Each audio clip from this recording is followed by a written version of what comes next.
many years had he been on the throne for? What was his achievement? Did all these things warrant the rants of Dag Heward Mills? Let's put it into context. My brother, my sister, I am happy that he came out to apologize publicly. It means that nobody is beyond making mistakes. In other words, everybody is fallible. My brother, my sister, Dag Heward Mills has made it clear that he preached this message 20 years ago. And 20 years ago, up to this period, as my brothers will say, so much water has gone under the bridge. And therefore, he had changed his mind about what he said about Otumfuo, citing that the man has built about 788 schools within the period of his ascendancy on the throne. My brother, my sister, have you listened to the video? Have you listened to the audio? Have you heard what the bishop said? Now, I want to ask a big question. Over 20 years ago, when Bishop Dag Heward Mills made these utterances, according to him, in a public space, my brother, my sister, what informed this message? Is he apologizing for what he said? Or he's apologizing because the video went viral? Obviously, he's apologizing because of one thing. And that one thing is that he has changed his mind about the Otumfuo after some period. But 20 years ago, he still wants to say that he stood by what he said. So let's go back 20 years ago. All the things he said about Otumfuo: sleeping with small girls, drinking and celebrating birthdays left, right, and center. Any Tom, Dick, and Harry could celebrate birthdays. And doing nothing for his people. 20 years ago, did he speak the truth at that time? The apology is that a lot of water has gone under the bridge, and Otumfuo has lived up to expectation. I want Ghanaians to understand this. Bishop Dag Heward Mills is saying that 20 years ago when he said this, it was the truth. 20 years ago when he said Asante was sleeping with little girls. 20 years ago when he said Asante did nothing for his people. 20 years ago when he said Asante was only going around Europe, traveling around the world and celebrating birthdays and occasions, and he did nothing for his people. Dag Heward Mills said from his statement that at that time it was nothing but the truth. Please, let's understand this apology. Dag Heward Mills is not saying that, 20 years ago when I said this, I was wrong. He is saying that 20 years ago when he said this, he was right. But as time went on, Otumfuo became a better king when he built 788 schools and so on and so forth. It's like me coming over to you and telling you that you are a thief. 5 years down the line, I come up to you and say, well, you are not a thief anymore. 5 years ago, you were a thief because you stole. 5 years later, I come to you and say, you have changed. You are a better person now. It does not negate the fact that you have been a thief before.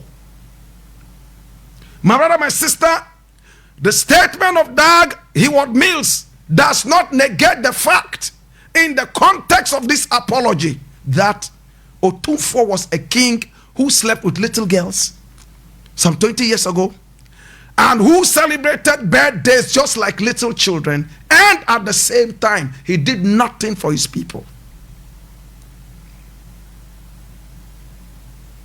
If Dag Heward Mills says that no, what I said 20 years ago was nothing but lies and malice, then we will take him in that context and say, okay, so you lied about an honorable man, right?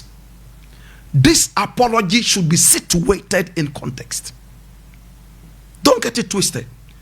In our country, when a man apologizes, then everything ends there. Let us situate it in the right context. Dag Heward Mills is not apologizing for what he said 20 years ago. He is apologizing for the fact that this thing has gone viral at a time that the Otufo had become a better king. How many people are coming along? So what do I want to really gain from this thing that I say? Let me situate it now. Dag Heward Mills is seen as a man of God. And as a man of God, we do not expect him to peddle falsehood and lies. He's a man who was one of the biggest branches of churches in the whole of this country and beyond. There's nowhere in this world that you go and you will not find lighthouse. Even under the sea, lighthouse is there. On trees, you will find lighthouse. Sometimes I go to some deep villages in some parts of Africa and I see lighthouse there. It means this man is a working figure. It means it's a man that a lot of people have faith in. A man like this should not peddle falsehood. A man like this must be steadfast with the truth. Who is understanding what I'm saying? So let's get it clear.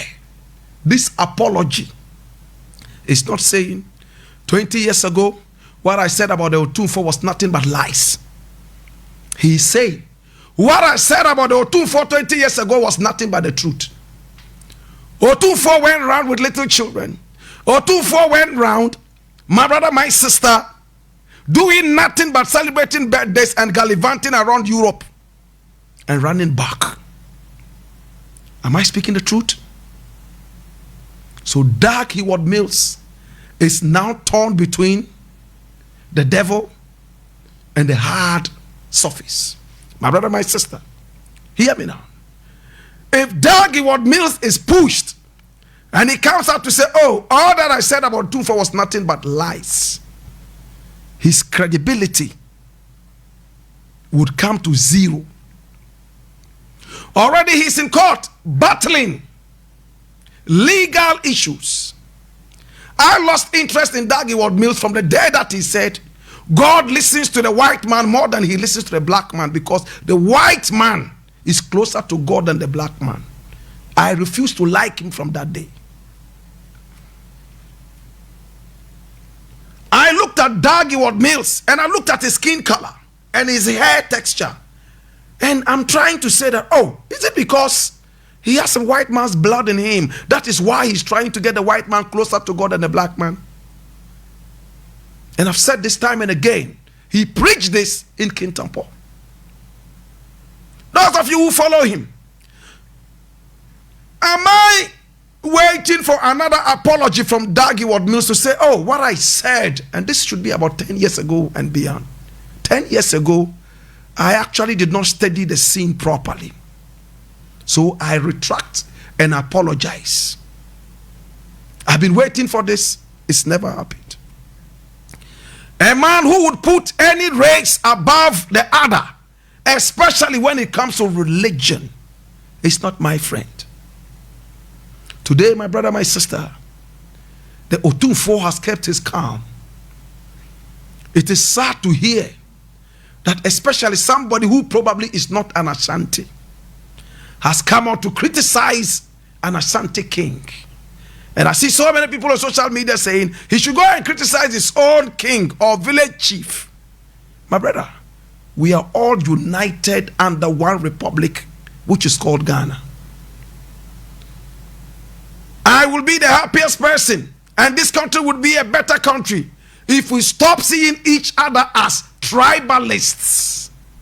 This one belongs to this ethnic group, that one belongs to this ethnic group. So issues bordering on one ethnic group should not be discussed by other people outside that ethnic group. That is foolishness and that is slavery. I see some tribal bigots saying, "Oh, he should go and criticize his village chief. Oh, you to go and criticize your village chief. Go there." I don't want to mention any particular place. That's foolishness. Asante Hini is a member of the Ghanaian community. God, who is not even a member of this country, God does not have a Ghanaian passport. We criticize him. Let alone a man who is with us. And he was one of us, ate fufu like us before he became who he is now. And we can't criticize. Then what kind of people are we? To Dag Heward Mills, well, it doesn't look like it's a good year for you. I believe that you've made a lot of terrible utterances in the past, and that is human. When you come across those utterances and remember them, do not wait until they get viral before you start doing damage control. My brother, my sister, I wish Bishop Dag Heward Mills all the best. A man who pulled out of medical school and became a preacher. A man like that should be a focused man. Situate your apology properly.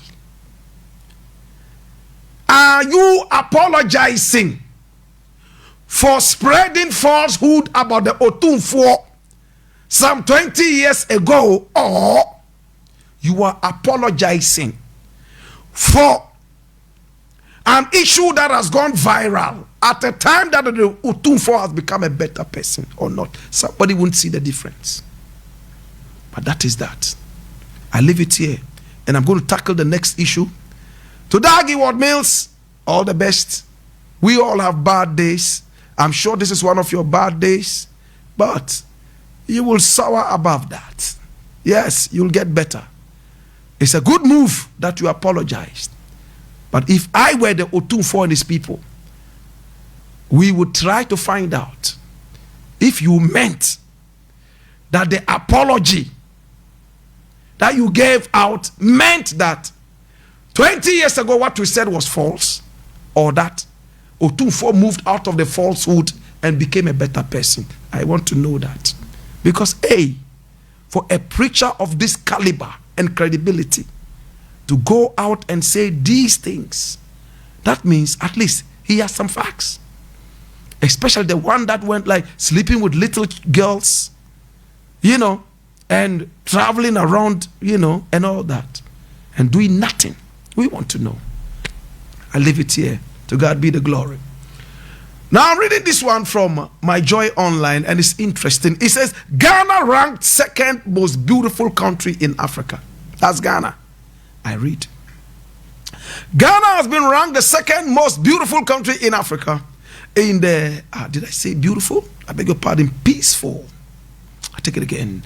Ghana ranked second most peaceful country in Africa. Peaceful, not beautiful.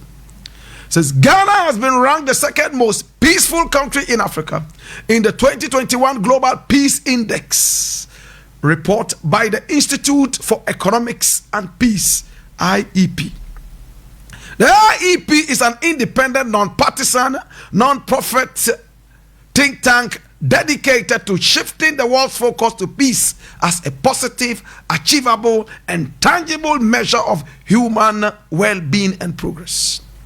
A look at a snapshot of the global state of peace as captured in the report. Ghana is ranked 38th in the world out of the 163 countries reviewed.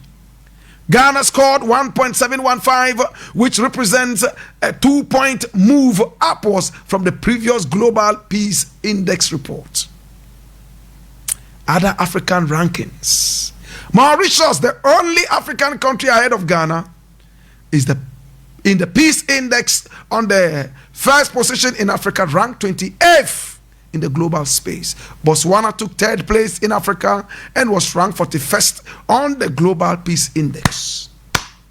My brother, my sister, no two ways about that. Ghana is a very peaceful country. Ghana is a very peaceful country.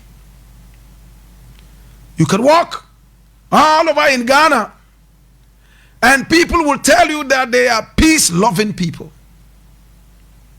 Sometimes our peace is embedded in docility.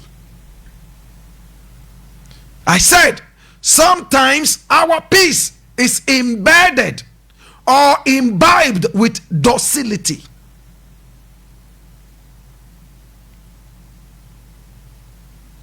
When a man is asleep, he's peaceful, isn't it? That is the kind of peace I see in Ghana. It looks like the people are permanently asleep. Now, peace is not the absence of challenges. Peace is when we have challenges, yet we rise above the challenges and maintain a certain level of calm. How many people are getting this? I am saying that peace is not the absence of challenges, but peace is the presence of challenges, yet people are rising above those challenges and are maintaining a certain level of calm. In Ghana, my brother, my sister, we have our own challenges. Maybe we even have more challenges than all these countries mentioned. Yet a lot of our people are docile. They are sleeping.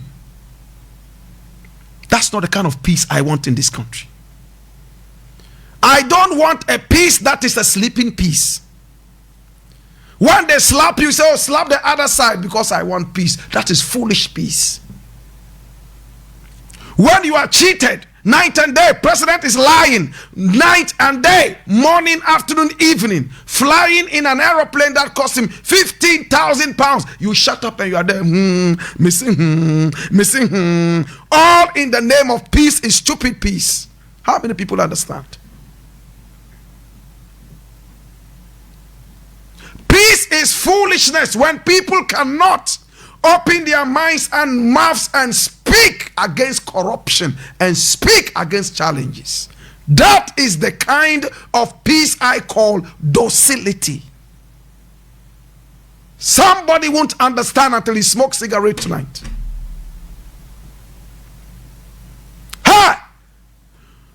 That is what is called the culture of silence. It is not peace.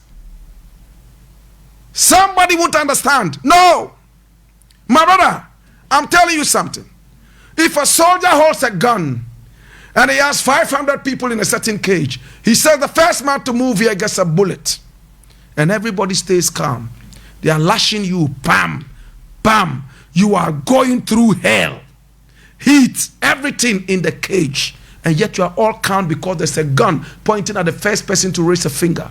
There's still calmness there. There is still peace there. But my brother, my sister, that is no peace. It's docility.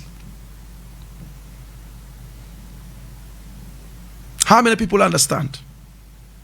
When Rawlings came, soldiers were hovering all over Ghana. People could not speak. 1979. People were quiet. A bigger culture of silence. Once you opened your mouth and spoke, the firing squad would be your portion. Hallelujah. People were shot and killed.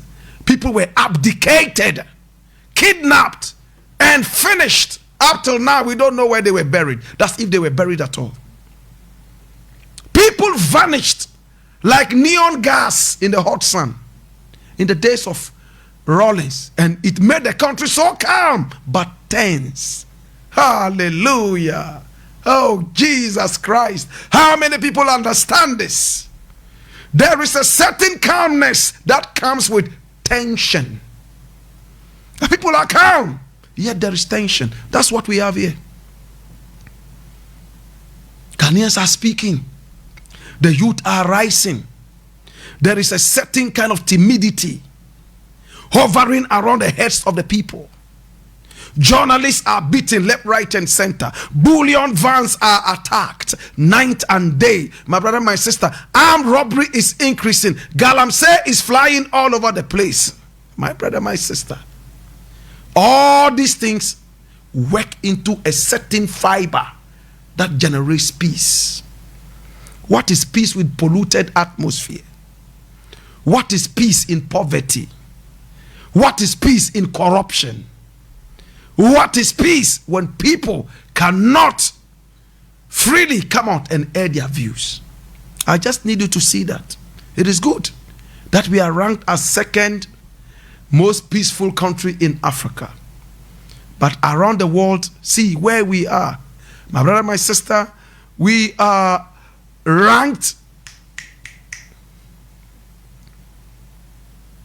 Think about it. Peace generally means calmness. But there can be calmness with tension. And when you have that, you are in trouble.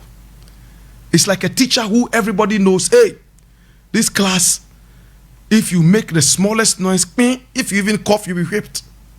People feel like they want to cough, yet they hold their cough, and everybody's quiet in the class. Nobody would even ask a question because lion teacher is in class. Tiger. How many of you have been taught by such a teacher? You realize that that class is always peaceful in terms of calm, no noise, nobody moves around. Some people want to even go to toilet. No, they'll hold it until this teacher is gone. And when they go into the toilet, it's like an earthquake. All over the place because they've kept it for too long. Potential energy. Let us rise above that kind of calmness that comes with tension. I talk on air, and sometimes I finish and well-meaning people call and say, hey Charlie, this country, hey, is that the country that you call peaceful? Yes, we love to have a very peaceful country beyond the tension. That's all I'm saying. I leave it here. My brother, my sister, still talking about tension and still talking about safety and calm. I'm reading this from City Newsroom. And this is by a man. This is coming from a man that I respect so much. I wish I would not comment on this. But Ghana first. City Newsroom. And this was published on the 18th of June 2021. It says, Ghana is safe. Go to other countries and see what is happening. And this is by Ambrose Derry. I read. The Interior Minister, Ambrose Derry, has vehemently rejected the assertion that the government has lost the fight against crime. He insists the recent incidents of crime in the country do not mean that crime is on the increase. Reports of robbery attacks, with the recent one being the killing of a police officer escorting a bullion van in Accra, and other criminal activities, have put fear in some Ghanaians who have called on the government and the security agencies to up their game to arrest the situation. For instance, the minority in parliament has urged President Nana Addo Dankwa Akufo-Addo to demonstrate leadership in dealing with the recent rise in violent crimes in this country.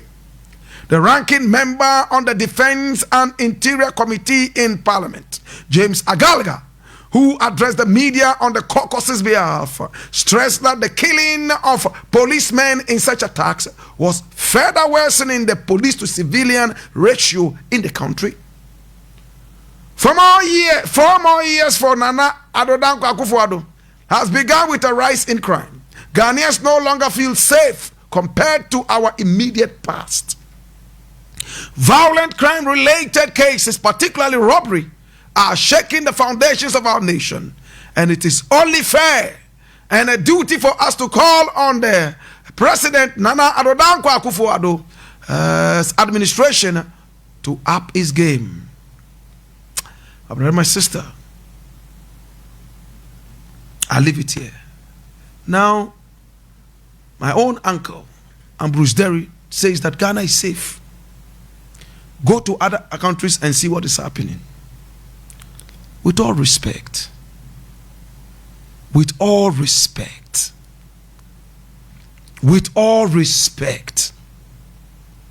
brother, my sister, we want a safe and peaceful country. We live in the country and we say it's not safe. We live in the country and we say it's not peaceful enough. We want more. That is why we voted you into power. So we say we want more, then you come and tell us, oh, it's enough. Think about it. It's like people trying to go on demonstration and police will come out and say, oh, your demonstration is not urgent. So wait until the COVID-19 is over, then you can come. Before COVID is over, we are all dead. It will be trees and stores that will come out and demonstrate. A few days later, police people are being shot and killed left, right, and center. They wish they had allowed that demonstration. Ambrose says that. Look at other countries, and then you will get to know that Ghana is peaceful. My God have mercy. What are you talking about? Do you have the safety of America? Do you have the safety of England? Do you have the safety of Taiwan? Do you have the safety of Sweden? Or you are limited into Africa where there's nothing but chaos? Listen. Sometimes you truly want to explode on issues like this. But you look at some of these personalities and say that, well, over the past years, they have not really been, let's calm down on this. It's an insult to the people for Ambrose Derry to come out and say, oh, there's peace. Yes, you have peace. 7 policemen are taking care of you in your house. I don't have a policeman in my house. In your office, you have 30 policemen who are taking care of you. On your way home, you have 30 policemen who drive in front and at the back. When we are going to your hometown, 100 policemen follow you there. The taxpayers' money is used to give you the safety that you claiming that you have. I don't have that safety. You understand? Look how people are shot on the street night and day. Look how people get missing night and day. And we are saying we are not safe. Interior Minister says, no, you are lying, you are safe. Oh, why? Why? You should be the last people to tell us that we are safe. Let us come out and tell you that we are safe. It's like you have a party. You throw a party and people come there to eat. Now the people come and say that yes, they have eaten, but they have not eaten enough. They want more. So, oh, no, no, no. Your stomachs are full. Go home. You all are satisfied. No. You have thrown the party. Let us assess your party. You don't set your own exams and then mark your own exams and write your own exams. No. That is what Ambrose Derry is doing. You've set your own examination questions. You yourself, you sat and wrote the examination and you are marking yourself. How many people don't understand this? Hey, please. So this is Nana Akufo-Addo's government. Like I said, I wish I would not. This man has been a very kind person and a lovely man. I have benefited from his kindness. And it's hard for me to say what I want to really say. But when you look at Ghana, you just have to let everything go and speak. After all, when Ghana gets better, my brother himself is going to benefit from Ghana being better. It's not about any individual. Ambrose, this should not come from you. Yes, we know that other countries are terrible. That's why we haven't run to go and live there. We want our country to be better. That is why we voted you into power, to make the country a better country. But when you sit back and tell us things like this, you underestimate us and you look down on our intelligence. You are safe. Police and soldiers surround your house. Whilst you are sleeping, you and your family. Police people are hovering all over your house. Helicopters are flying all over your house. Me in my house? No. There's not even a watchman. No. No, I'm not safe. Thieves jump in and out of our homes night and day. And you say we are safe. How can we be safe? Broad daylight, policeman has been shot and killed. Other bullion vans have been attacked. Youth are on social media showing how long and tall their guns are. My brother, my sister, policemen are committing suicide night and day. Those who are supposed to protect us are joining us with armed robbers. My brother, my sister, to rob us. Now some of them are even getting crazy and dying night and day. And you tell me that I am safe. I'm sitting right here on radio talking. A gunman breaks into our compound and is looking for my head. Am I safe? Up till now, the police is saying nothing about it. Ambrose, please, you insult me when you say that. And a gunman broke into this studio looking for my head. At the end of the day, he was shot right in the compound here. He went to the police hospital and escaped. He escaped under the watch of the police. Up till now, police have said nothing about it. You say I'm safe. You are insulting my intelligence. You are safe because you have policemen around you. Mr. President has policemen around him. Policemen who are paid nothing. Look at the tension that is brewing in this country. Police people are not happy. They are committing suicide night and day. Soldiers, tension all over the place. That is why I said peace is not the absence of challenges, but going above the challenges and maintaining a certain level of calm and safety. Because peace can be forced. And that kind of peace is not peace. It's calm with tension. It's mathematics. You might not understand. I'm sweating because I didn't expect this from a man like this. I leave it here. My brother, my sister, I'm going to tackle a few last ones and I'm gone. Well, I'm seeing more things coming up on Ghana Web. Social media is not still happy with Dag Heward. The same things that I just said. What did he apologize for? 20 years ago when he said that, did he mean it? Was it the truth? Or he was peddling lies? The same things that I said. It's on Ghana Web, top story. Social media users poke holes in Dag Heward Mills' apology to Otunfo. So on this program, we speak nothing but the mind of God. We leave it here. My brother, my sister, this is where I leave it. And we are looking for a better country. Let the people themselves come out and tell you that the country is now where they want it. More people telling you that they enjoy this country. I don't feel safe. I walk around and I turn around to look around and see who is there. When I hear K in the night, I can't sleep. You call that safety? Oh, Jesus Christ. My brother, my sister, we leave it here. And to the youth, I keep telling you one thing. In our country, every old man is God. Every old man is wise. Every old man is a blessing. No. In these days, some old men are nothing but fools. In these days, some old men are nothing but buffoons. In these times, some old men are nothing but curses on us. They are so greedy.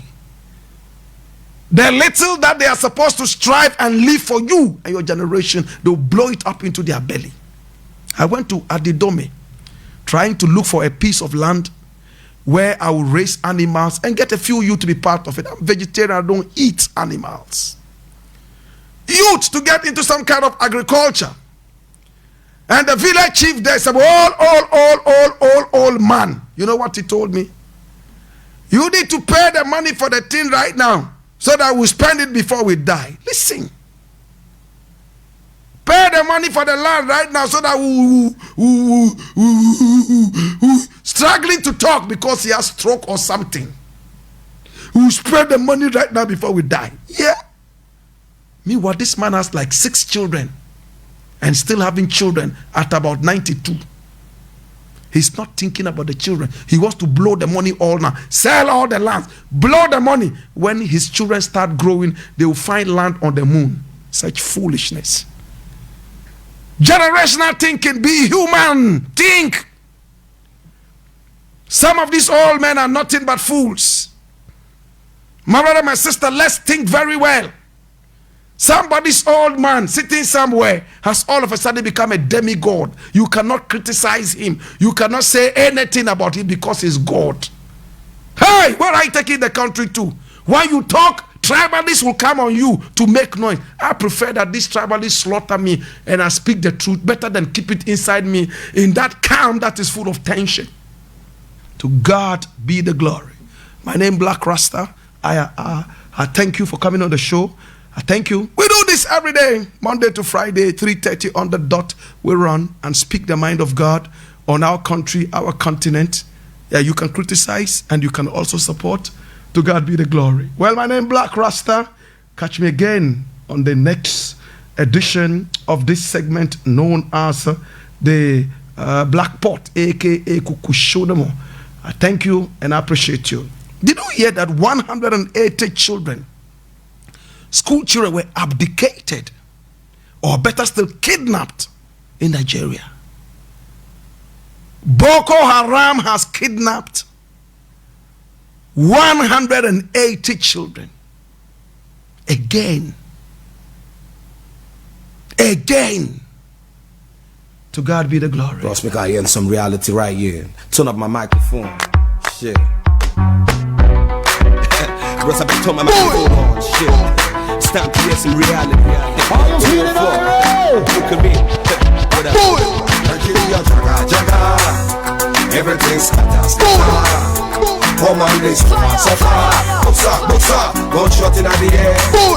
Nigeria, jaga, jaga. Everything's scatter. Come on, this suffer. Boxa, gunshot in the air. I'm not